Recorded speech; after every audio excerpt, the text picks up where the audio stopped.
Hello my dear friends. आप सबका स्वागत है आपके अपने YouTube channel study with sense में। आज का जो हमारा टॉपिक है वो है ब्लैक टाइगर्स।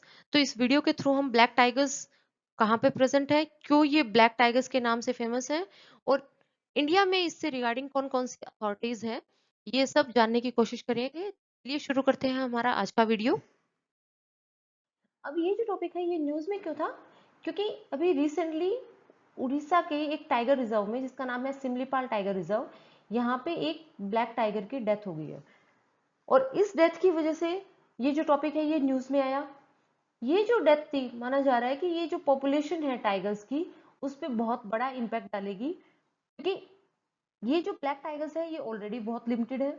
उससे लिमिटेड पॉपुलेशन के ऊपर एक मेल टाइगर की, ब्लैक मेल टाइगर की डेथ हो जाना कहीं ना कहीं लॉन्ग टर्म में उनकी जो ब्रीडिंग पैटर्न है उनको भी इफेक्ट करेगा। तो इस वजह से ये जो टॉपिक है ये न्यूज में बना हुआ था। इसके साथ साथ एक चीज ये भी थी कि ये जो ब्लैक टाइगर्स है, ये ब्लैक टाइगर्स जो है ये ब्लैक होते क्यों है। तो यहाँ मैं आपको एक बता दूं, ये जो ब्लैक है ये कोई मतलब कि अलग से कुछ ऐसा नहीं है। जो टाइगर्स की पॉपुलेशन है आपको पता है इंडिया के अंदर ऐसे अलग अलग एरियाज में कंस्ट्रिक्टेड है। ये नहीं है कि इनके बीच में कांस्टेंट जो है आना जाना बना रहता है। मान लो एक टाइगर रिजर्व ये है, एक टाइगर रिजर्व ये है, तो इनके बीच में इतना डिफरेंस है कि इनकी जो है टाइगर्स एक टाइगर रिजर्व से दूसरे टाइगर रिजर्व में इतने फ्रिक्वेंटली नहीं आ जा सकते। तो उसकी वजह से क्या होता है, फॉर एग्जाम्पल ये जो टाइगर रिजर्व है, यहाँ पे ये जो टाइगर रिजर्व है इसमें लिमिटेड नंबर के टाइगर्स होंगे। अब वही टाइगर्स जो एक टाइगर रिजर्व में प्रेजेंट है वो एक दूसरे के साथ ही वहां पे उनका जो ब्रीडिंग प्रोसेस है वो चलता रहता है। और कहीं ना कहीं लॉन्ग टर्म में जब वो एक ही मतलब कि पॉपुलेशन के अंदर बार बार ब्रीडिंग करते हैं तो वहां पे जो एक फिनोमिना है वो काफी प्रोमिनेंट हो जाता है, उसको हम बोलते हैं इन ब्रीडिंग डिप्रेशन। क्या बोलते हैं? इन ब्रीडिंग डिप्रेशन। और ये क्या होता है डिप्रेशन, नॉर्मली जो हम ह्यूमंस में या डिस्कस करते हैं वो नहीं है। यानी सेम ब्रीड के अंदर बार बार ब्रीडिंग करने की वजह से कुछ जो कैरेक्टर्स हैं वो उनके खत्म हो जाते हैं और जो उनके अंदर डोमिनेंट कैरेक्टर रिसेसिव कैरेक्टर्स जो हैं वो बाहर दिखने स्टार्ट हो जाते हैं। तो इस टाइप की जो आपके कैरेक्टर्स फिनोमिना होते हैं उसको हम बोलते हैं इन ब्रीडिंग डिप्रेशन। तो सेम ही पॉपुलेशन में बार बार ब्रीडिंग करने की वजह से ये जो है पैटर्न यहाँ पे दिखा, ये ब्लैक टाइगर्स हैं वो। अब ये कलर वेरिएंट जो है ब्लैक टाइगर्स का, ये मेनली है कौन सी स्पीशीज का? ये है बंगाल टाइगर का। ये अलग से ऐसा कुछ नहीं है। आप इसको ब्लैक लेपर्ड से जो काफी जो सॉरी ब्लैक लेपर्ड नहीं, ब्लैक पैंथर से वो मत कर लेना कंफ्यूज। तो ये जो बंगाल टाइगर है नॉर्मल उसी की एक स्पीशीज है। स्पीशीज क्या होती है, जब कोई छोटा मोटा चेंज आ जाए उसकी वजह से जो डिफरेंसेस आ जाते हैं एक जनरेशन मतलब एक ऑर्गेनिज्म में दूसरे ऑर्गेनिज्म से, तो उसको हम एक स्पीशीज बोल देते हैं। तो जब बंगाल टाइगर, एक ही जगह के बंगाल टाइगर्स ने आपस में ब्रीडिंग की, तो एक पर्टिकुलर टाइम के बाद में, क्योंकि वो एक ही स्पीशीज थी, बार बार उनकी सॉरी एक ही पॉपुलेशन थी, तो उसकी वजह से क्या हुआ, बार बार ब्रीडिंग करने की वजह से सेम पॉपुलेशन में वहां पे ये इनब्रीडिंग कैरेक्टर्स जो है वो दिखाई देने लगे। तो इस इनब्रीडिंग की वजह से इनका जो ये कोट कलर है उसमें जो पैटर्न्स होते हैं, आपको पता होगा टाइगर्स के जो कोट कलर्स में ये इस टाइप से पैटर्न्स जो होते हैं, इनमें जो डार्क कलर है वो बहुत ज्यादा दिखने लग गया। और ये जो डार्क कलर है ये हुआ किसकी वजह से? ये हुआ म्यूटेशन की वजह से, जीन के अंदर म्यूटेशन की वजह से। और कौन से जीन के अंदर? वो था trans membrane aminopeptidase Q gene. कौन सा? Trans membrane aminopeptidase Q gene. और इस जीन को शॉर्ट फॉर्म में टाक पैप जीन भी बोलते हैं। अब मैं आपको इसका एक बता देती हूँ इजीली क्या ये है मतलब कि फॉर एग्जांपल ये आपका जीन कौन सा था? टाक पैप जीन। इस जीन में, क्योंकि ये जो जीन था ये कहीं ना कहीं कोट कलर के लिए, ये जो कलरेशन आती है ना उनके शरीर पे, उस कोट कलर के लिए ये रिस्पॉन्सिबल था। और बार बार एक ही पॉपुलेशन में ब्रीडिंग होने की वजह से इस जीन के अंदर क्या हुआ, म्यूटेशन आ गई है। और इसी म्यूटेशन की वजह से ये जो आपके ब्लैक टाइगर्स है ये देखने को मिले। इसको हम सूडो मेलेनिस्टिक भी बोलते हैं। क्या बोलते हैं? Pseudo melanistic. सूडो मीन्स जो कि ओरिजिनलिटी में ना हो लेकिन दिखाई दे। Pseudo melanistic. क्यों? क्योंकि ये जो डार्क ब्लैक कलर के जो बैंड्स थे इनकी बॉडी के ऊपर, ये ओरिजिनलिटी में ऐसे नहीं होते हैं। ओरिजिनलिटी में आपको पता होगा कि नॉर्मल कलर्स उनमें ब्राउन या व्हाइट कलर्स के इस टाइप से होते हैं, इतना प्रोमिनेंट डार्क नहीं होता है। तो इस वजह से इसको सूडो या फॉल्स कलर्ड भी बोलते हैं। अब ये हुआ क्यों? क्योंकि वहां पे जो मेलेनिन पिगमेंट है, कौन सा आपको पता होगा, डार्क कलर के लिए जो पिगमेंट रिस्पॉन्सिबल होता है वो होता है मेलेनिन। इसीलिए इसको सूडो मेलेनिस्टिक भी बोला था। जो मेलेनिन पिगमेंट है, इस जीन में म्यूटेशन आने की वजह से ये जो मेलेनिन पिगमेंट था ये ज्यादा सिक्रीट हुआ बॉडी में, और उससे जो वो कलर बैंड थे वो ज्यादा पिगमेंटेड बैंड हो गए, ज्यादा डार्क कलर के हो गए। तो इस वजह से ये जो है, इस पैटर्न को हम सूडो मेलेनिस्टिक भी बोलते हैं, सूडो जो है वो भी मतलब कि सूडो कलर्ड भी बोलते हैं। ये भी माना जा रहा है कि फॉर एग्जांपल ये सिमलीपाल टाइगर रिजर्व है, अगर इसके अंदर आप रैंडमली किसी भी टाइगर को चूज करोगे तो माना जा रहा है कि ये प्रोबेबिलिटी है कितनी, 60%। 60% ये प्रोबेबिलिटी है कि उस रैंडमली सिलेक्टेड टाइगर में भी ये जो म्यूटेंट जीन है वो प्रेजेंट होगा। तो इतनी ज्यादा वहां पे इनब्रीडिंग हो गई है।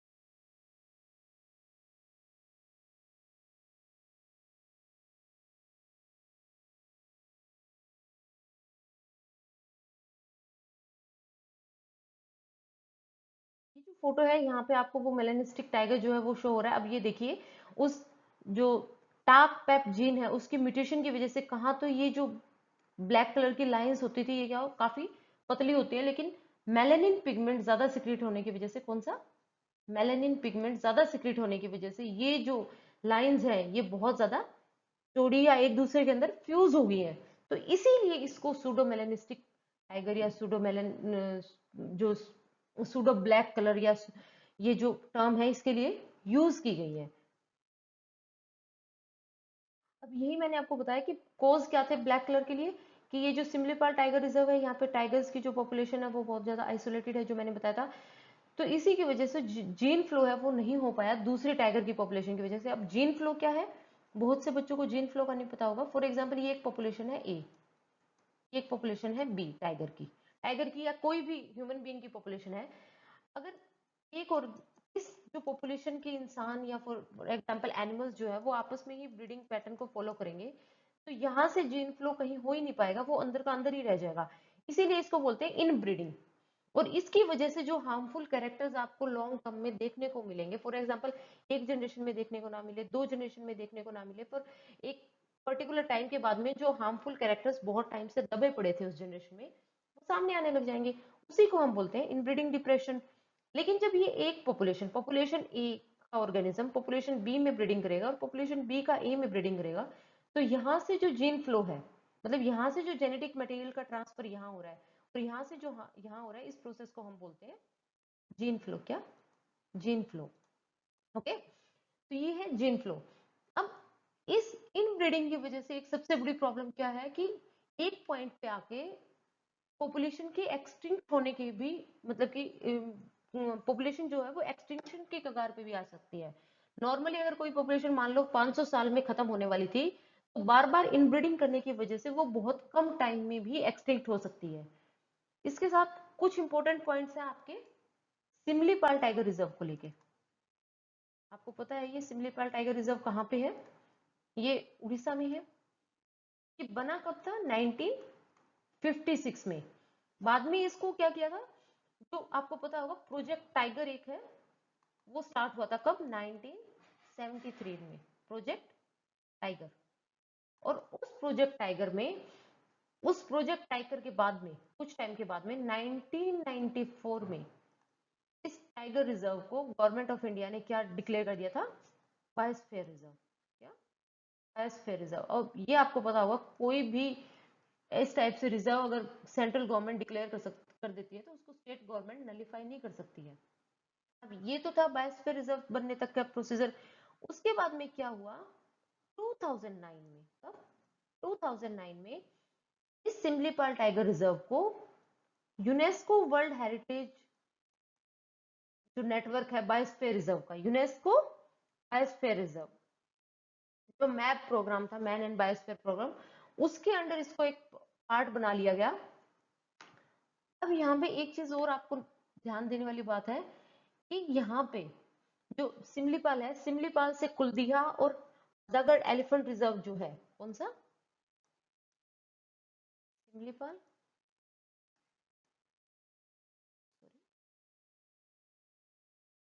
कुलडीहा और हादागढ़। हादागढ़ जो एक एलिफेंट रिजर्व है, ये पूरा क्या है? Elephant reserve. इस पूरे एलिफेंट रिजर्व को मेनली किस नाम से जाना जाता है? सिमलीपाल, कुलडीहा और हादागढ़ को इसको बोलते हैं मयूरभंज, मयूरभंज एलिफेंट रिजर्व। अब यहाँ पे क्या है, इसमें मेनली 3 प्रोटेक्टेड एरिया जो है वो इंक्लूड किए जा रहे हैं। कौन कौन से? एक तो सिमलीपाल टाइगर रिजर्व, दूसरा हादागढ़ जो वाइल्ड लाइफ सेंचुरी है उसको, और एक कुलदीहा वाइल्ड लाइफ सेंचुरी को। कौन कौन से? Similipal tiger reserve, Hada wildlife sanctuary और कुलदीहा वाइल्ड लाइफ सेंचुरी। अब यहाँ पे आपको एक चीज आपको अपने लेवल पे करनी है कि जाके मैप में ये जो रिजर्व्स और वाइल्ड लाइफ सेंचुरीज हैं इनको आपको स्पॉट करना है, ताकि, क्योंकि एग्जाम में बहुत बार ये क्वेश्चन पूछा जाता है कि कौन सी रिवर किस वाइल्ड लाइफ रिजर्व से फ्लो कर रही है, या जो वाइल्ड लाइफ एक जो रिजर्व है वो कौन से वाइल्ड लाइफ को दाएं है, बाएं है, या नॉर्थ में है या साउथ में है। तो ये चीजें बहुत ज्यादा मतलब कि एग्जाम पर्सपेक्टिव से इंपॉर्टेंट हो जाती है। अगर लोकेशन की देखें तो ये जो है ये उड़ीसा के मयूरभंज डिस्ट्रिक्ट में है, और मेनली ये क्या है? ईस्टर्न घाट की तरफ, जो ईस्टर्न घाट का जो एंड है, फॉर एग्जांपल ये है आपका यहाँ पे बिल्कुल ईस्टर्न घाट के एंड की तरफ, वहां पे ये जो है वाइल्ड लाइफ सेंचुरी ये मतलब स्पॉटेड है, वहां पे प्रेजेंट है। अगर सिमलीपाल वाइल्ड लाइफ सेंचुरी की अकेले की बात करें तो यहाँ पे ना सिर्फ टाइगर्स, बल्कि अगर आपको पता है ये नॉर्मल्स की, अगर कोई भी वाइल्ड लाइफ सेंचुरी है या प्रोटेक्टेड एरिया है वहां पे ये तो है नहीं कि टाइगर का है तो वहां सिर्फ टाइगर्स होंगे। टाइगर के साथ साथ यहाँ पे एलिफेंट्स भी बहुत ज्यादा है। उसके साथ साथ बहुत सी बर्ड्स की स्पीशीज है, एम्फीबियंस है, रेप्टाइल्स है। अब सिमलीपाल के साथ साथ उड़ीसा में और कौन से इंपॉर्टेंट प्रोटेक्टेड एरियाज है? पता होना चाहिए आपको। कौन सा? भीतरकनिका नेशनल पार्क है एक, आपको पता होना चाहिए। चिल्का वाइल्ड लाइफ सेंचुरी है। Baisipalli, if I am not pronounciating it wrong, Baisipalli wildlife sanctuary है। एक Nandan Kanan wildlife sanctuary है, Nandan Kanan wildlife sanctuary है। Nandan Kanan wildlife sanctuary है, इसके बारे में मैं आपको बोलूंगी कि एक बार इसके बारे में आप जाके जरूर पढ़िएगा, क्योंकि इस सेंचुरी में बहुत सी ऐसी चीजें हुई हैं जो फर्स्ट टाइम यहाँ पे मतलब कि हुआ है। मतलब कि अभी मुझे माइंड में नहीं आ रहा है, लेकिन आप इसके बारे में जाके पढ़िएगा। ये सबसे इम्पोर्टेंट आई थिंक सिमलीपाल के बाद अगर हम देखें तो सबसे ज्यादा इम्पोर्टेंट जो है ये नंदन कानन वाइल्ड लाइफ सेंचुरी है। और लास्ट ईयर जो ये सेंचुरी है ये बहुत ज्यादा न्यूज में भी थी। इसके बाद में एक जो है वो है गहीर माथा वाइल्ड लाइफ सेंचुरी है। ये भी इंपॉर्टेंट है क्योंकि ये मरीन वाइल्ड लाइफ सेंचुरी है मरीन। ये ओलिव रिडली जो आपके टर्टल्स हैं उनके लिए बहुत ज्यादा फेमस है। जब हम ब्लैक टाइगर्स का डिस्कस कर लें तो ये भी डिस्कस कर ही लेते हैं कि इंडिया के अंदर टाइगर कंजर्वेशन को लेके क्या क्या एफर्ट्स किए गए हैं। तो 1973 में मैंने आपको बताया था प्रोजेक्ट टाइगर आया था। कब? 1973 में। और ये सेंट्रली स्पॉन्सर्ड स्कीम थी।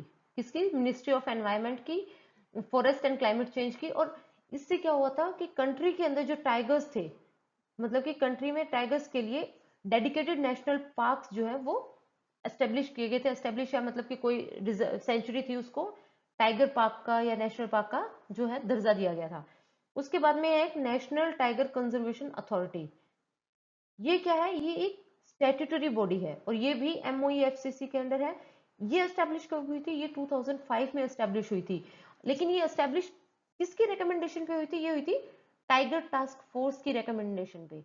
और NTCA ने ही वाइल्ड लाइफ प्रोटेक्शन एक्ट जो है 1972 में ये कॉन्स्टिट्यूट किया था। ये आपको पता होना चाहिए, बहुत ज्यादा न्यूज में रहता है कि वाइल्ड लाइफ प्रोटेक्शन एक्ट 1972 किसने एस्टेब्लिश किया, किसके उस पे एस्टेब्लिश हुआ था, तो ये NTCA की रिकमेंडेशंस पे। नेक्स्ट क्या है, कंजर्वेशन अश्योर्ड या टाइगर स्टैंडर्ड्स। ये जो है एक क्राइटेरिया है, ये कोई अथॉरिटी नहीं है, ये कुछ मतलब कि प्रिंस क्राइटेरियाज बना दिए गए हैं।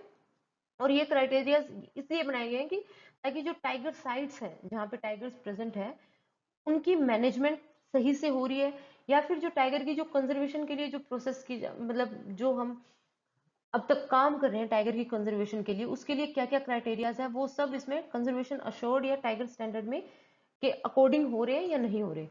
तो ये सब तो था आपका सिमलीपाल में जो ब्लैक टाइगर की डेथ हुई थी उससे रिगार्डिंग कि क्यों ब्लैक टाइगर्स है वो न्यूज में है, ब्लैक टाइगर एक्चुअली में ब्लैक होते हैं या मतलब कि ये जो है क्या ब्लैक टाइगर। और एनवायरमेंटल पर्सपेक्टिव आपको पता है कि ये क्या होते हैं, टॉप कार्निवोर, क्या होते हैं, टॉप कार्निवोर होते हैं, ये आपको पता होना चाहिए। और टाइगर कंजर्वेशन से रिलेटेड जो इंडिया के अंदर अथॉरिटीज हैं उनके बारे में भी हमने डिस्कस किया। इसके साथ साथ उड़ीसा में सिमलीपाल को छोड़ के और कौन कौन सी कंजर्वेशन रिजर्व्स या वाइल्ड लाइफ सेंचुरी थी उनके बारे में भी हमने थोड़ा देखा। तो I think this is all about today's topic. अगर आपको वीडियो इन्फॉर्मेटिव लगा है तो please subscribe my channel, do like share. Thank you.